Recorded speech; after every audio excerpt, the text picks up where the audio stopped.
I'm Logan Crawford, and right now on Spotlight, we're delighted to introduce you to a very talented author. His name is Riko Radojcic, and he has written a wonderful book. It is called F.A. Confidential. This gripping novel intertwines the worlds of politics, technology, and international intrigue, focusing on the high-stakes arena of silicon chip manufacturing. We're delighted to have this very talented author join us here today on Spotlight. We thank our team at Atticus Publishing for helping us put him in the spotlight today. And we ask viewers like you to support writers like him by subscribing to our channel and by purchasing his remarkable book. The links are below this interview. Riko, thank you so much for joining us here today on Spotlight. Thank you. Thank you very much. An honor to be here. The honor is all mine. This is quite a interesting, intriguing world you have created. Is it a world you live in normally? Are you involved in Silicon Valley? Oh, very, very much so. I had a 35-year career in the chip industry, so it's a world I know very well. And it's not, it may feel magic, but it's not. It's actually very close to reality. The book blurs the lines between what really happens and what I dream up could happen, kind of a thing. Exactly. So when you were working those 35 years in the Silicon Valley in the chip industry, was this story kind of coming to you in piecemeal? Like, imagine if this happened, imagine if that happened. No, not at all. No, no. I mean, it's not like I wanted to be a writer all my life and I Right. finally get to do it. It's not at all like that. It was a Forrest Gump-like experience. I stumbled into writing and found I love it, kind of a thing. No, no. Life in the high tech, there is plenty there to keep you amazed every day of the way. So there is no time or brain space to dream of what Exactly. ifs, kind of a thing. Exactly. Let's tell the folks at home what the book is about. Let's give them the big picture. So it's a story. It's a story. It's like a detective story, except that the victim is not a person. It's a factory. Actually, the whole world, but certainly America, is busily trying to onshore some chip manufacturing facilities to be on home because they're strategically important and so forth. And the story is about what if somebody were to sabotage one of those factories? Mm. And then how would a detective, which is a sort of forensic scientist, if you will, go about discovering the root cause of whatever causes the failures and so forth? And for drama and what I think is realistic, something like this would precipitate a bunch of international intrigues and so forth. So the story is sort of like you so very ably introduced it. It's a mix of international drama, a little bit of technology, and some detective kind of drama. Absolutely. Tell us a little bit about the character of Jane Stewart. She plays a pivotal role in shaping the story's political landscape. Tell us a little bit more about her significance. So Jane Stewart is the role is that of sort of like a national security advisor. So really represents the interests of the nation to build these new factories and how would you go about it. And again, this is a lot of it is real, but extrapolated into my imaginary world, kind of a thing. I represent her as a very no nonsense, highly professional, competent, um,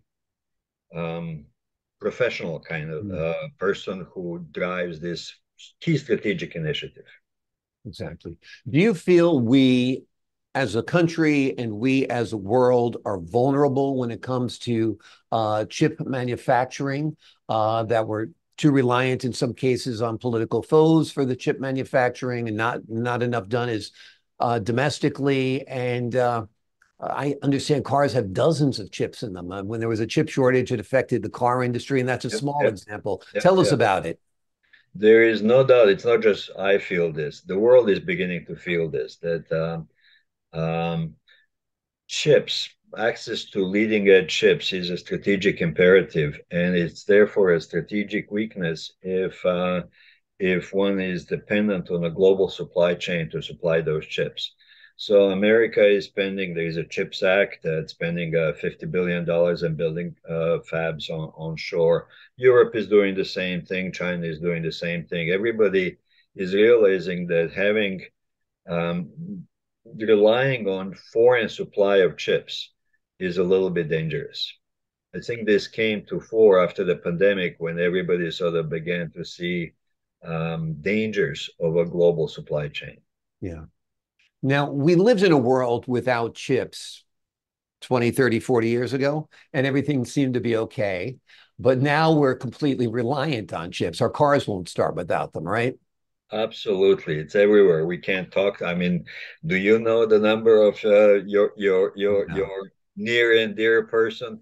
No, I don't. Exactly. So yes, we've outsourced a lot of things that we did in our heads or on paper to chips, and yeah, it's all around us from phones, computers, dog tags, anything and everything, cars.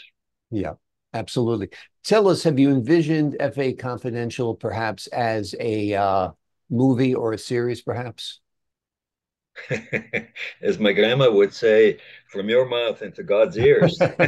My grandmother would say the same thing. Yeah, exactly. Exactly. I didn't I write it because I really enjoy writing it. Yeah. Now, would I be ecstatic if something like that happened with it? Of course I would. Yeah, Of course, exactly. Yeah.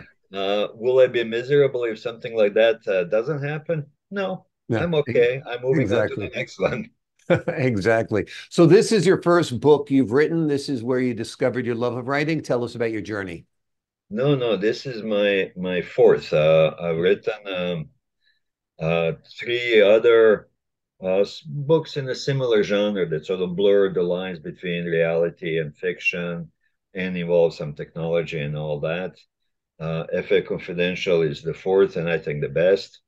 I have since that was published, I have completed another manuscript, so I'm not short of ideas to capture in a book.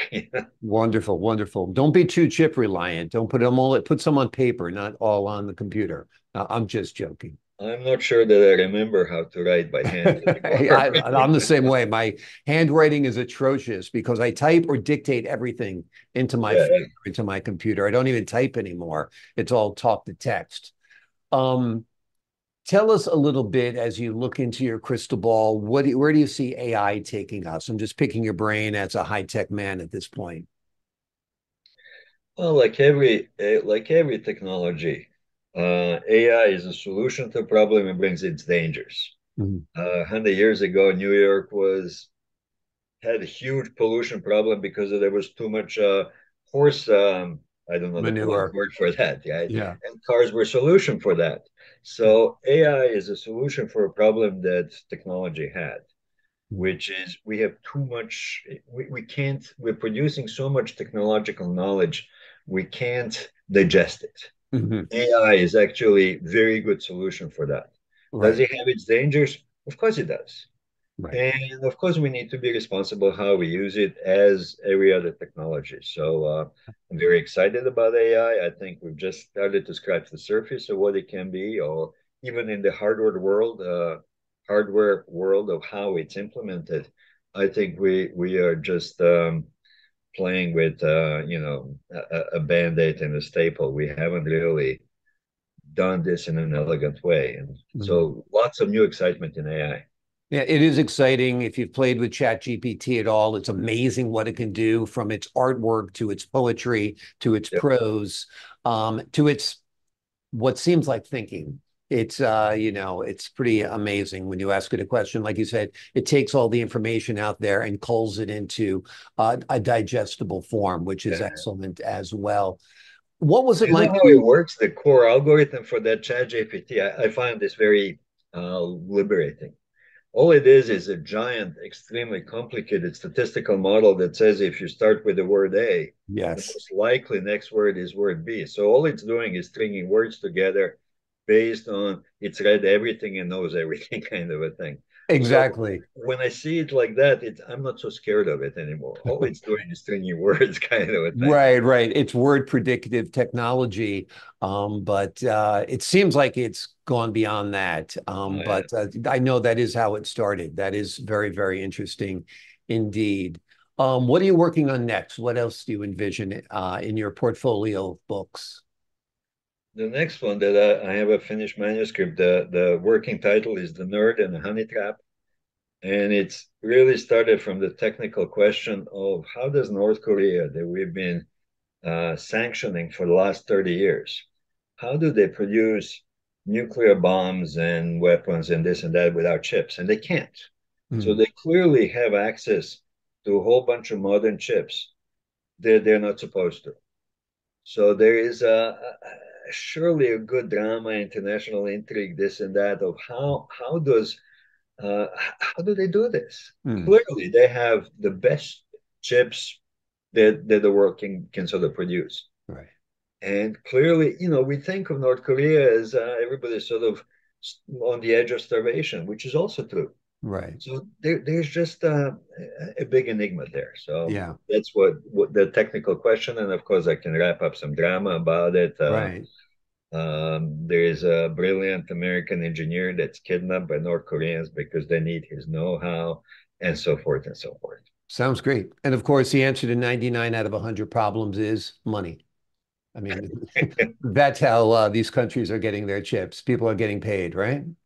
Well, yeah, it's not just money, as you can infer from the title, the It can be nerd honey traps as well. and the honey trap. Well, they kind of go hand in hand. Somebody's getting money There you along go. the way. Yes. Absolutely, absolutely. Well, I love the title, The Nerd and the Honey Trap. I think we had a congressman out west there who was kind of caught up in something like that. But we won't mention his name at this juncture. It Reiko, happens. you have written a terrific book, F.A. Confidential. It is a gripping novel that intertwines the worlds of politics, technology, and international intrigue, and it's a focus on the high-stakes arena of silicon chip manufacturing. It's a great read. It'll immerse you into another world you know little or nothing about, probably if you're a layperson like me, and put you into the middle of a story that is filled with intrigue and thrills. Highly recommended. Thanks so much for joining us here today on Spotlight. Thank you. An honor and a pleasure. So thank you very much. The honor, the pleasure is all mine. I enjoyed our talk. And to the folks at home, I'm Logan Crawford, thanking you for your time this time. Until next time on Spotlight.